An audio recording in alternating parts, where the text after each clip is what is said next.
ওকে, আজকে আমরা দেখব ভিজুয়াল স্টুডিও এক ভার্সন থেকে আরেক ভার্সনে কিভাবে আপডেট দেয়। এই জন্য আমরা ভিজুয়াল স্টুডিও 2019 বা 17 বা 22 যে কোনো একটা নিই। নেওয়ার পর আমরা একটা সিম্পল যে কোনো একটা প্রজেক্ট নিই।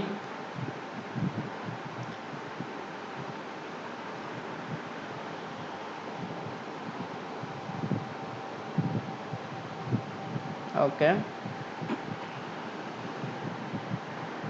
প্রজেক্ট নেওয়ার পর আমরা আমাদের প্রজেক্ট উপরে দেখব ফাইল, এডিট, ভিউ, গিট, debug, analysis, tools, extension, view, window, help, বিভিন্ন অপশন আসবে। সো এখান থেকে আমরা হেল্পে ক্লিক করব।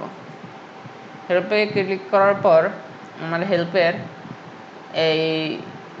এই যে জায়গায় চেক ফর আপডেট এটা আসবে।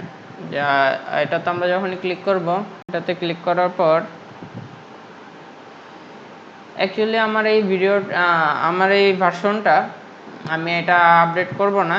আমি এখানে জাস্ট আপনাদের আপডেটের প্রসেসটা বলে দিতেছি যে কিভাবে আপডেট করা যায়, এক ভার্সন থেকে আরেক ভার্সনে আপডেট করা যায় কিভাবে ভিজুয়াল স্টুডিও।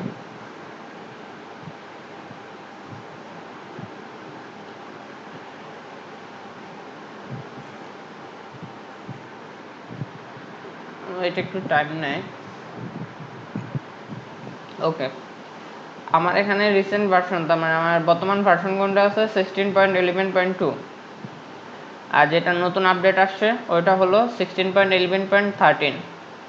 সো আমি যদি এখন আপডেট বাটনে ক্লিক করি তাহলে কিন্তু আমার ভিজুয়াল স্টুডিওটা এই 16.11.13 আপডেট হওয়া শুরু হয়ে যাবে।